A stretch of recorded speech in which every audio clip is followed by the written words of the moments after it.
let me talk about drugs. Kasi, sandali lang, pagbigyan lang ninyo ako. Sabi nila, this will create a constitutional crisis. Tama. Walang problema yan. Ganito yan. Itong nag-surrender ngayon, medyo, this might be unsettling to hear sa kanya na mga judges niya, sabit. At sabi niya, hindi ko alam kung bakit ganito. Yung ibang judges na nandyan, patay na o napailis na sa pwesto for ignorance of the law. And maybe the graft and corruption. Bakit? I just wanted to impress upon the public na noon pa alam na namin ang negosyo ninyo. Since your name is there, leave it, and I will publish it the way it is there. Bakit ko exempt yung mga namatay? Kagaya nung nakuha na precursor sa Apayao na nilibing.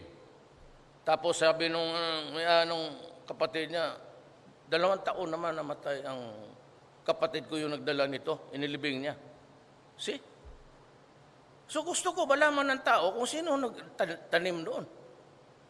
At hindi lang yung mga pulis doon. I want the Philippines to know who are the judges, who are the soldiers, who are the police generals, pati yung mga nasa baba, sangkot sa droga. Pati yung patay na, correct. At saka, pag namatayan sila, hindi naman sila magtawag sa amin. You do not call the PNP headquarters na yung nasabit ng anak ko o kapatid ko na naman namatay na, nasagasaan, o diabetes. So, why should we bother? Pag napasok yung pangalan mo dyan, it's not, personally, it's not mine. I just entered the presidency about 2 months back. It is the work over time of the many years that they are there. Hindi mapasok yung pangalan mo dyan kung sabihin lang na politika because they have to be revalidated. And itong sa PDEA, si General Peña, is very good. He was my RD, he was my chief of police noon, CD. Kaya ko siya nilagay dyan kasi talagang may tiwala ako. Just like Delfin Rolensana, matagal kami magkaibigan sa Davao. Kilala ko sila. I do not think that they would prepare a list with lies there. At hindi gagawa ni Isidro sa akin yan. Ngayon sabi ni, ang problema nito, tayo Pilipino kayo mga sundalo alam niyo yan. Sabi niya, huwag mag-surrender kung walang warrant of arrest. True. Anong sinabi ko? Kayong mga huwes, mag-report kayo sa Supreme Court. Wala akong pina-aresto, Chief Justice. Sabi ko, kayong mga pulis, pag-report kay Bato, I never accused anybody except to read their names. Nasangkot sa droga. Where? What? How? When did it happen? Never. It was not an accusatorial utterance. Rather, it was in consonance with my duty as the President of the Philippines to let everybody know sino yung mga tao sa tabi-tabi mo to spare you the agony and grief of a child being raped, a child na ginasto mo, yung mga kababayan natin, nagpakamatay ng trabaho na doon sa Middle East, yung lalaki sa Qatar, yung isa sa Dubai, ang babae, only to hear na yung anak nila nalulong sa droga and the wasted years of toil and sweat. Tapos yung isa na biktima, yung isa ang lalaki nalulong, yung isang anak ni rape inakyat sa bato. You know, Chief Justice, there was a slaughter going on. And mind you, you were appointed by the government there in your office as Chief Justice at the time na walang ginawa ang gobyerno. And why would you wait for a warrant of arrest? There are now 600,000, hundreds of thousands of Filipinos addicted and victims. Makiki ka ng warrant. Madam Chief Justice, you must be joking. You must be joking. Dalawa tayo abogado, kayong lahat sa Supreme Court. Do you know how long it would take government to secure a warrant of arrest? Ako, fiscal ako noon. The shortest time that I can work on, pero na lang kung let this case be filed. But when you study the case by the thousands, by the hundreds, every day, how can you file the case immediately without being unfair also to the guy who is being accused? Pinag-aralan namin yan, Chief Justice. So, fiscal ako noon. It is not that easy to get a warrant. Pagdating sa amin, pagdating ng abogado, I would say, Fiscal, we would like a postponement because this is the first time that I've read the affidavits and the witnesses' testimony. Gano'n yan, 600. Pagdating sa korte niyan, hearing, people of the Philippines versus Rodrigo Duterte for murder. Ayan, Fiscal, sabi ng judge, Your Honor, ready. Affidavit, wala na kaming interview na. Kung anong binigay doon sa polis, yun na yun. Tanong ako doon lang. Oh, counsel, Your Honor, we ask for a postponement. You have to study the case. Invariably, it is granted, Madam Justice. Magtanong ka na lang, abogado ka eh. Do not tell me na hindi ka dumaan ng pagka-abogado mo. You must have practiced a bit. Pagdating yan, next hearing, Your Honor, assuming they are on bail, Your Honor, client ko may lagnat. Ito yung medical certificate. Basi kanino ko niya, baski peke ko tatanggapin yan. Then the next, Your Honor, several postponements. One single case in the Republic of the Philippines for the warrant to issue is a minimum of 2 months, 3 months. Pagdating sa korte, Madam Justice, it would take forever. Pag natalo, aakyat yan sa Court of Appeals. It would sit there for about 2 years. Sa inyo sa Supreme Court, tell me, what was the fastest decision that you made in criminal cases? It is not strange to us on sabihin at last ma-publish after 10 years na convict. Now you are asking for a warrant of arrest for 600,000 Filipinos. In the meantime, yung bangag, anong gawin mo? Let them stay there. To what? To resume their criminal activities? To slaughter again? To rape? Ngayong isang araw, nag-chop-chop ng tao, yung mga anak. Huwag tayo magbulahan and do not force the issue. I respect your comments, but it is a, how would I call it? It's a rigmarole to me. Alam ko na alam mo eh. Huwag kami na itong isa pa. Oh, just because kayo ang Supreme Court. You order me, I will not follow you. Orderan mo ako. Hala kayo dyan. I will order the military and the police to save lives. I am not saying that they should kill them. But in the meantime that you are projecting your theories there is crime on the streets. Please, please. Do not, sabi mo, create a constitutional issue. There will be. Pero wag mo akong pasundin. Diba sinabi ko sa inyo at sana narinig ka, ma'am, in this presidency of mine, wala akong dreams dito. But when I said, I will stake my honor, my life, and my presidency, ito. I can retire to the let go of the presidency tomorrow and be happy with my life. But I have a problem for my country because I was elected by 5 million Filipinos with a sheer margin of 6 million. Saan ka nakakita yan? Hindi na ako kilala. Wala akong pera, wala akong makinarya. So saan ko kinuha yung 6 million na nagsabi na Because the messaging was there. Yung 6 million na hindi ako kilala, ang alam nila, I said, there will be no corruption in government. And rest assured. Ngayon na, sinasabi ko, itaya mo yan. There will be no corruption in this government. Ito, honor. Ano pa? Sabi ko, drugs. Lahat ng mga anak ninyo hindi na makauwi, kundi masaksak, mahold up. And there was slaughter every day. And you are just interested in the warrant of arrest. Parinig ninyo kay... Is that all? Maghintay sa warrant of arrest. In the meantime, crime is rampaging. Oh, come on. Bago ka 6 years in dumaan, walang ginawa yung... Look what happened. Ako 2 months na ako dito. So, ikaw ang niwarningan ko, hindi ako. Do not create a crisis because I will order everybody in the executive department not to honor you. Gusto mong prangkahan.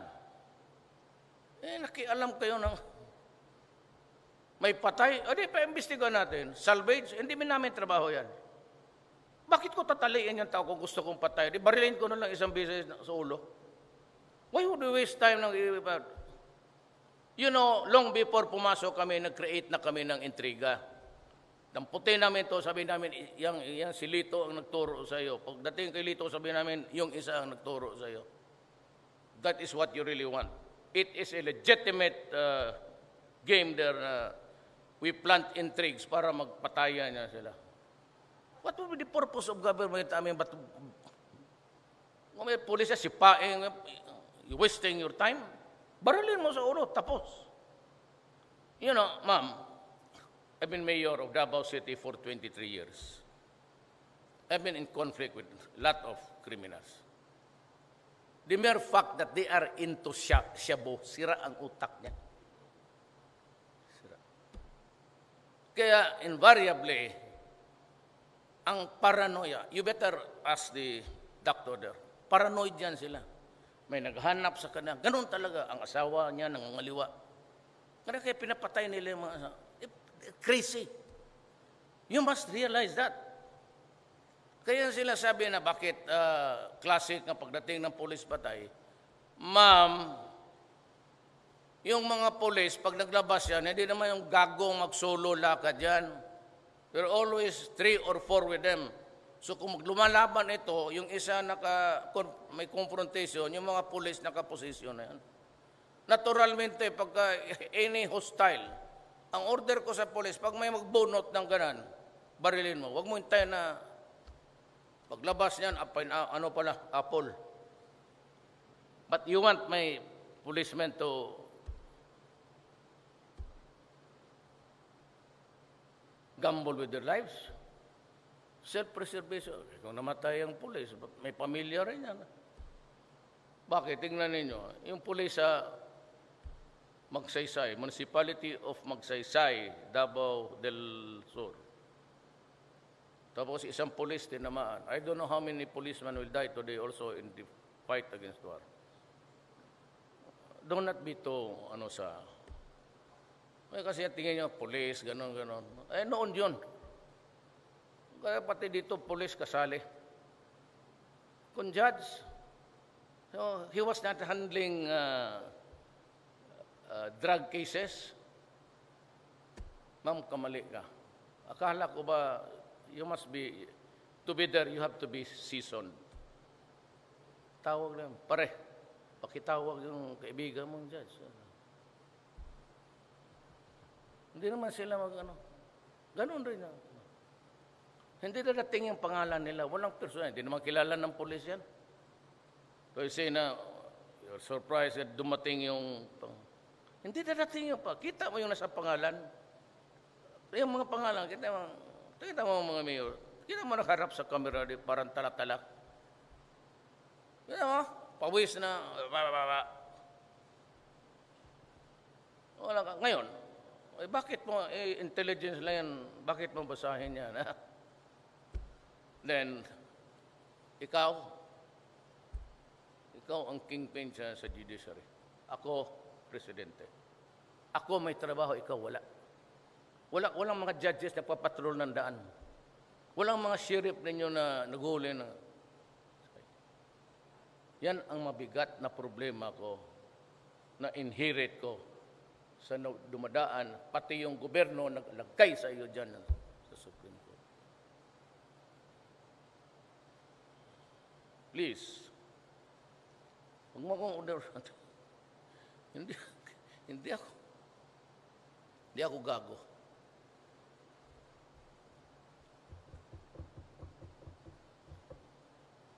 If this continues, pigilan mo ako. Sige.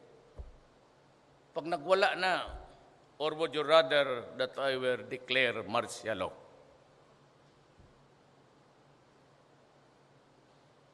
Pinapatay ang Pilipino. I grieve for so many women raped, men killed, infants raped. Tapos ipitin mo ako. I have to clean. Siguro, ma'am, I can give you an idea. Pagka binilisan lang yung federalism at nalinis ko sa droga ang Pilipinas, I am ready to retire. Kung ma-ready yung federalism by 2 years from now, 3 years from now, I will give way. And I tell you, I am good for retirement. Wala akong ano dyan sa presidente. Matagal na kasi akong mayor, pareho lang eh. Except that the country is much bigger. At marami akong my duty is to the troops of the Republic of the Philippines. Kayong mga sundalo, do not be, dyan lang kayo. Pilipino kayo, manood kayo. Sino yung tama? Kung ako ang tama, di patalsik din niyo ako. But isipin ninyo ang problema. Madala ba ng warrant of arrest? Kayo, nakatikim naman kayo magdemanda. Ilang years na yan dyan sa korte. The sheer number of cases cannot be absorbed by the ordinary judge na matanda na. And the prosecutor. Pwede lang yan sila kung bata pa. Kagaya ko noong fiscal ako, I really write my resolutions stating the case will be filed because 1, 2, 3, 4 recommendation. Ganon yan. Please go to reality. Huwag ka masyadong doon sa itaas. And besides, I said, if the policemen and the military guys doing cases against drugs and in the performance of their duties, I will protect them. Nobody will go to jail. Bahala na, sabi ko, I will not. Magkakaroon tayo ng problema sa Republic of the Philippines. I have my oath. I will honor the Constitution. I will defend the Constitution and the flag to a T. But huwag kang maghanap ng tawag sa Bisaya, Bickel. Do not create a conflict there because hindi tayo magkasundo. And to the troops, maintain your loyalty to the flag and to the Constitution.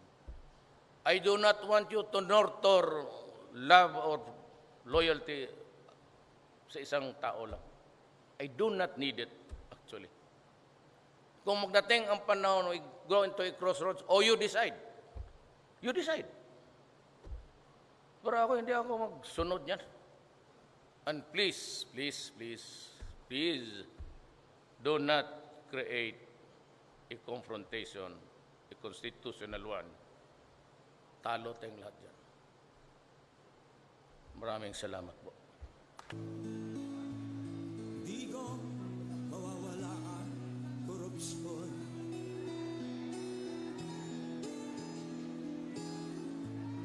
Ay na Pilipinas.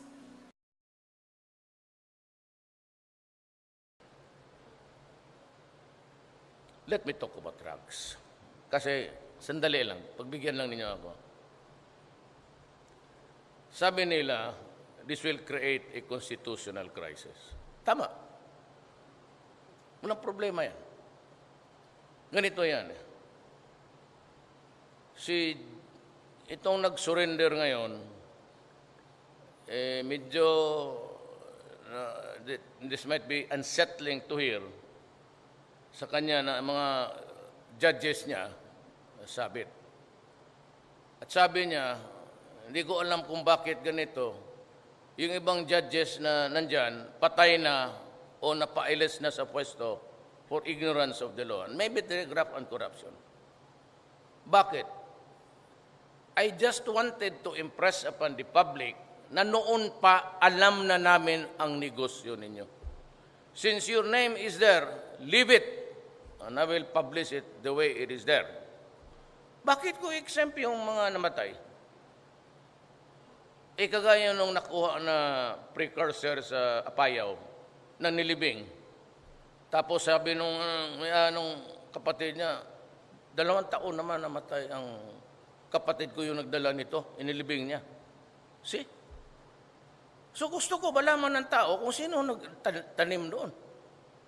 At hindi lang yung mga police doon. I want the Philippines to know who are the judges, who are the soldiers, who are the police generals, pati yung mga nasa baba, sangkot sa droga.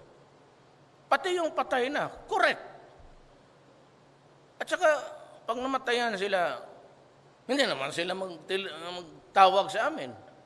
You do not call the PNP headquarters na yung nasabit ng anak ko o kapatid ko na naman namatay na nasagasaan o diabetes.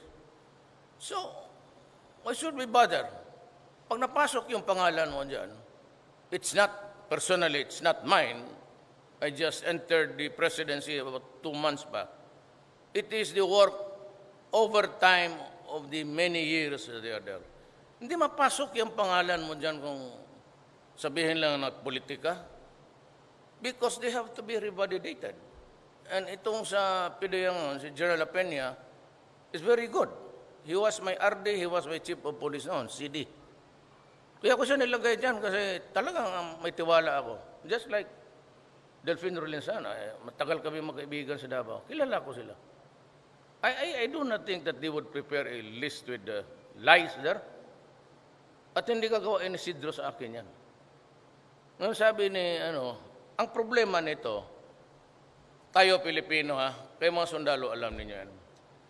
Sabi niya, huwag mag-surrender kung walang warrant of arrest. True.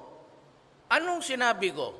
Kayong mga huwes my country because I was elected by 5 million Filipinos with a sheer margin of 6 million. Saan ka nakakita niya? Hindi na ako kilala. Wala akong pera, wala akong makinarya. So saan ko kinuha yung 6 million na nagsabi na because the messaging was there.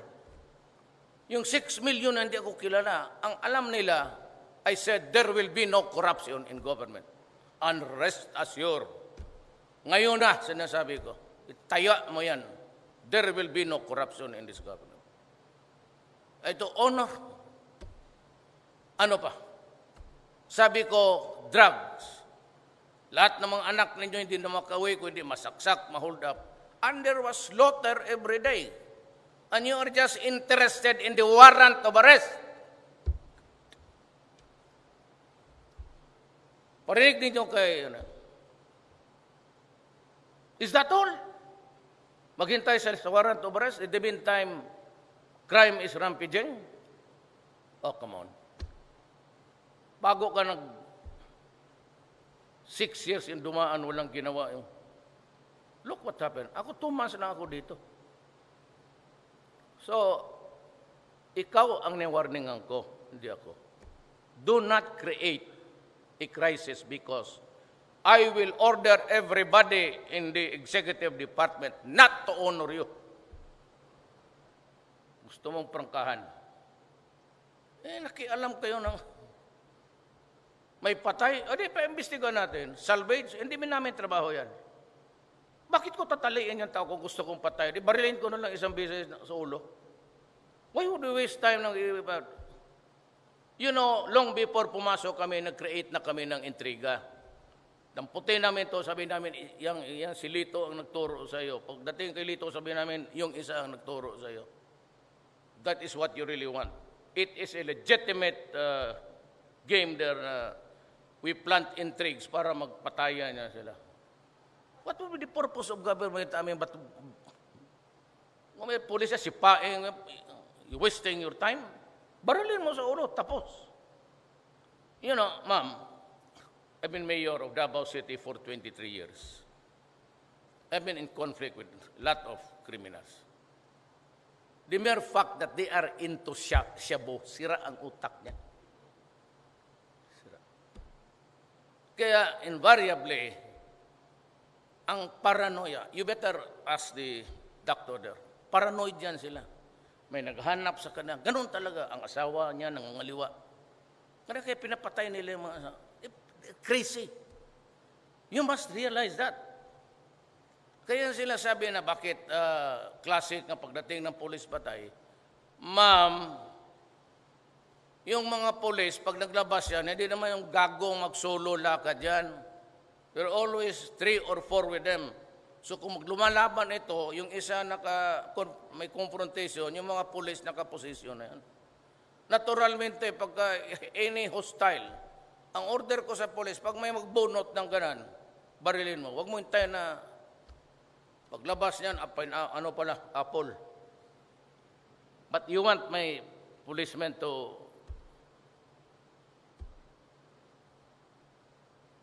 gamble with their lives? Self-preservation. Kung namatay ang pulis, may pamilya rin yan. Bakit? Tingnan ninyo. Yung pulis sa Magsaysay, Municipality of Magsaysay, Davao del Sur. Tapos isang pulis tinamaan. I don't know how many policemen will die today also in the fight against war. Do not be too, kasi tingin nyo, pulis, ganon. Noon yun. Kaya pati dito, pulis kasali. Kung judge, so he was not handling drug cases, ma'am, kamali ka. Akala ko ba, to be there, you have to be seasoned. Tawag lang, pare, pakitawag yung kaibigan mong judge. Hindi naman sila ganun rin. Hindi dadating yung pangalan nila, walang persona, hindi naman kilala ng pulis yan. So you say na, you're surprised that dumating yung hindi dadating yung kita mo yung nasa pangalan. Yung mga pangalan, kita mo mga mayor, kita mo nakaharap sa camera, parang talak-talak. Kita mo, pawis na, wala ka. Ngayon, bakit mo, intelligence lang yan, bakit mo basahin yan? Ha? Then, ikaw ang kingpin sa judiciary. Ako, presidente. Ako may trabaho, ikaw wala. Walang mga judges na papatrol ng daan. Walang mga sheriff ninyo na naghuli na. Yan ang mabigat na problema ko na inherit ko sa dumadaan, pati yung gobyerno naglagay sa iyo dyan sa Supreme Court. Please, huwag mo akong order. Hindi ako gago.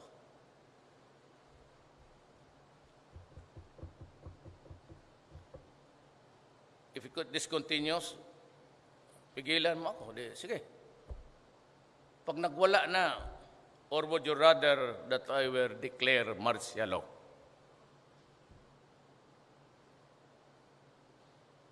Pinapatay ang Pilipino. I grieve for so many women raped, men killed, infants raped. Tapos ipitin mo, mag-report kayo sa Supreme Court. Wala akong pina-aresto, Chief Justice. Sabi ko, kayong mga pulis, pag-report kay Bato, I never accused anybody except to read their names. Nasangkot sa droga. Where? What? How? When did it happen? Never.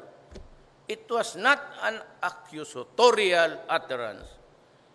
Rather, it was in consonance with my duty as the President of the Philippines to let everybody know sino yung mga tao sa tabi-tabi mo to spare you the agony and grief of a child being raped, a child na ginasto mo, yung mga kababayan natin, nagpakamatay ng trabaho na doon sa Middle East, yung lalaki sa Qatar, yung isa sa Dubai, ang babae, only to hear na yung anak nila nalulong sa droga and the wasted years of toil and sweat.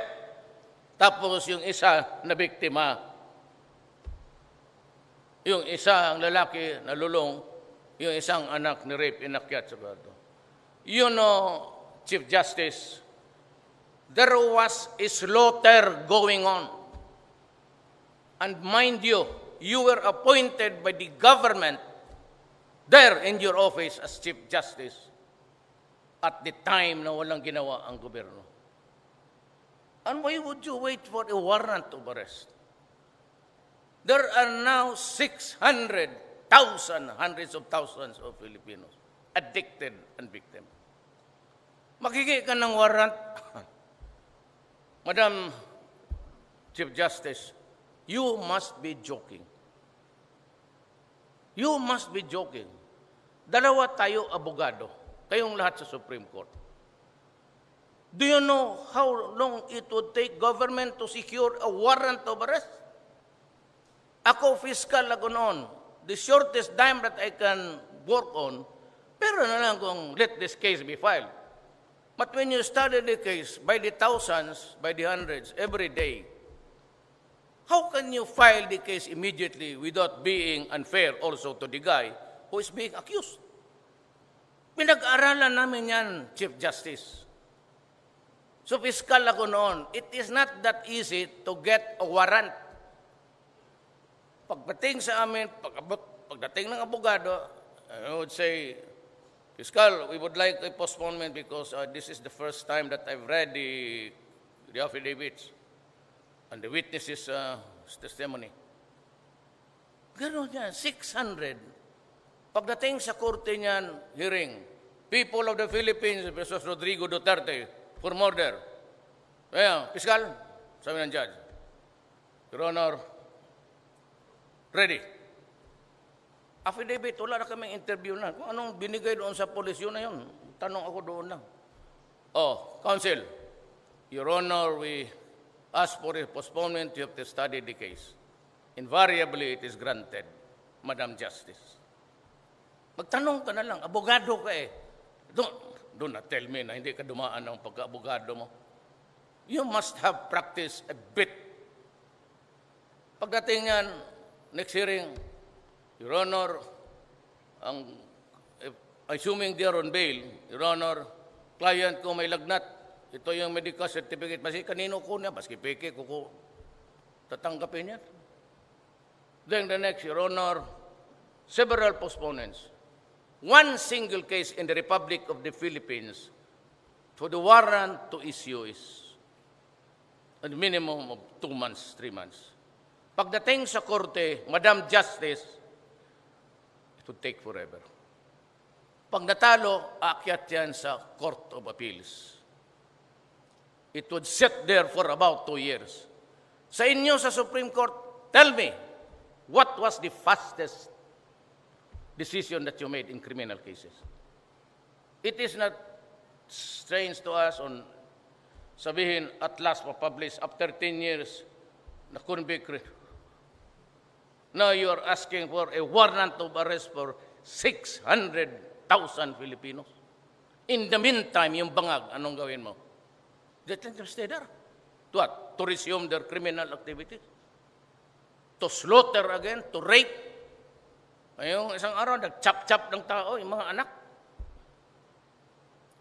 Huwag tayo magbulahan and do not force the issue. I respect your comments, but it is a,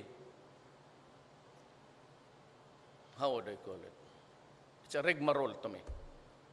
Alam ko na alam mo eh. Huwag kami niya itong isa pa. Oh. Just because kayo ang Supreme Court. You order me, I will not follow you. Orderan mo ako. Hala kayo dyan. I will order the military and the police to save lives. I am not saying that they should kill them. But in the meantime that you are projecting your theories there is crime on the streets. Please, please. Do not, sabi mo, create a constitutional issue. There will be. Pero wag mo akong pasundin. Ba sinabi ko sa inyo at sana narinig ka, ma'am. In this presidency of mine, wala akong dreams dito. But when I said, I will stake my honor, my life, and my presidency, ito. I can retire to the let go of the presidency tomorrow and be happy with my life. But I have a problem for